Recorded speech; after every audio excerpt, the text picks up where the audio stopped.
तर नमस्कार सर्वांना, सोनाली स्पेशल डिश या चॅनलवरती तुम्हा सर्वांचे खूप खूप मनापासून स्वागत। तर आजची आपली रेसिपी असणार आहे महाराष्ट्रीयन पदार्थ असणार आहे मासवडी। तर झणझणीत अशी इथे आपण मासवडी याची रेसिपी पाहणार आहोत।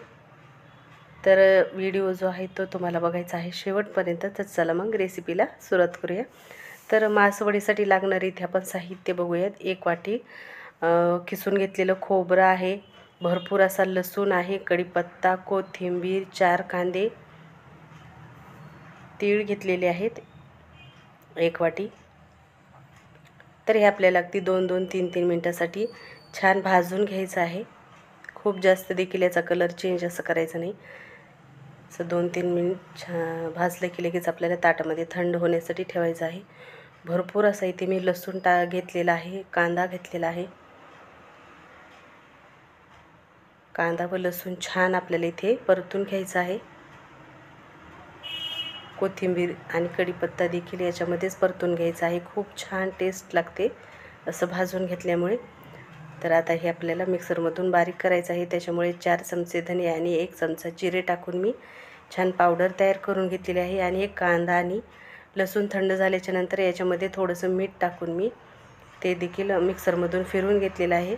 पाणी न टाकता मिक्सरमधून फिरवून घ्यायचं आहे। आणि 1 चमचा शोप देखील टाकून छान हे मिश्रण जे आहे ते मिक्स केलेलं आहे मसाल्याचं। जे आपण मासवडीला आतमधून लावतो तो मसाला पूर्ण इथे रेडी झालेला आहे।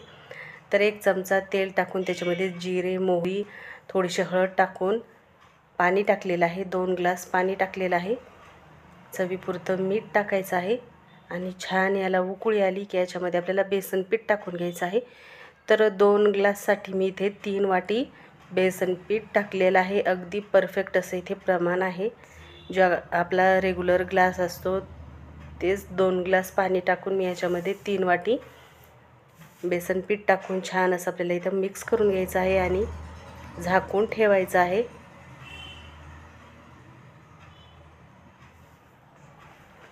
गुठळ्या नाही राहिल्या पाहिजे। छान मिक्स करून आपल्याला वाफ द्यायची आहे 3 ते 4 मिनिटासाठी। आणि हा जो आपण मसाला काढून घेतलेला होता त्याच्यामध्ये 1 चमचा काळा मसाला टाकून घेतलेला आहे। मिक्स करायचा आहे व्यवस्थित। तुमच्या आवडीनुसार तुम्हाला किती म्हणजे तिखट मासवडी करायची आहे त्यानुसार त्याच्यामध्ये काळा मसाला टाकून घ्यायचा आहे। कांदा लसूण मसालाच आहे तो पण। आता इथे मी एक मोठं ताट घेतलेलं आहे, सुती कॉटनचं इथे रुमाल घेतलेला आहे। ते ओलसर करून घ्यायचं आहे आणि नंतर त्याच्यावरती थोडंसं मिश्रण टाकायचं आहे। गरम गरम असतानाच आपल्याला हे वड्या जे आहेत त्या थापून घ्यायच्या आहेत। खूप गरम आहे तर असं पाण्याचा हात घ्यायचा आहे आणि नंतर आपल्याला असं व्यवस्थित छान थापून घ्यायचं आहे। खूप जास्त जाडसरही नाही आणि खूप जास्त पातळही नाही, असं मीडियम साईजची लेयर आपल्याला इथे थापून घ्यायची आहे। आणि भरपूर असं इथे सारण टाकायचं आहे आपल्याला। छान पूर्ण साईडने आपल्याला हे पसरवून घ्यायचं आहे आणि नंतर वडीचा याला आकार द्यायचा आहे। खूप टेस्टी या वड्या लागतात, नक्की ट्राय करून बघा। आणि अशा पद्धतीने आपल्याला इथे फोल्ड करायचं आहे आणि नंतर असं उभ्या साईडने आपल्याला असं प्रेस करून असं गच्च इथे दाबून घ्यायचं आहे। मासवडीचा आपल्याला इथे आकार द्यायचा आहे आणि व्यवस्थित वडी देखील सेट होते असं दाबल्यामुळे। आणि पूर्ण हे मिश्रण जे आहे, ही वडी जी आहे ती थंड झाल्याच्या नंतरच आपल्याला कट करून घ्यायची आहे। तरी ते सर्व वड्या ज्या आहेत त्या तयार झालेल्या आहेत। तर आता आपल्याला ह्या कट करून घ्यायच्या आहेत।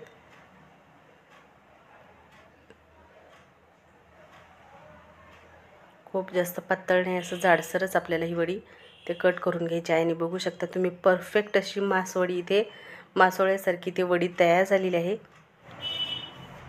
तर कशी वाटली तुम्हाला ही पारंपरिक मासवडीची रेसिपी नक्की कमेंट करून सांगा। आणि त्याचबरोबर सोनाली स्पेशल डिश या मराठी चॅनलला सबस्क्राईब करायला विसरू नका। व पुन्हा भेटू अशाच एका छानशा पारंपरिक हेल्दी रेसिपीबरोबर। तोपर्यंत बाय।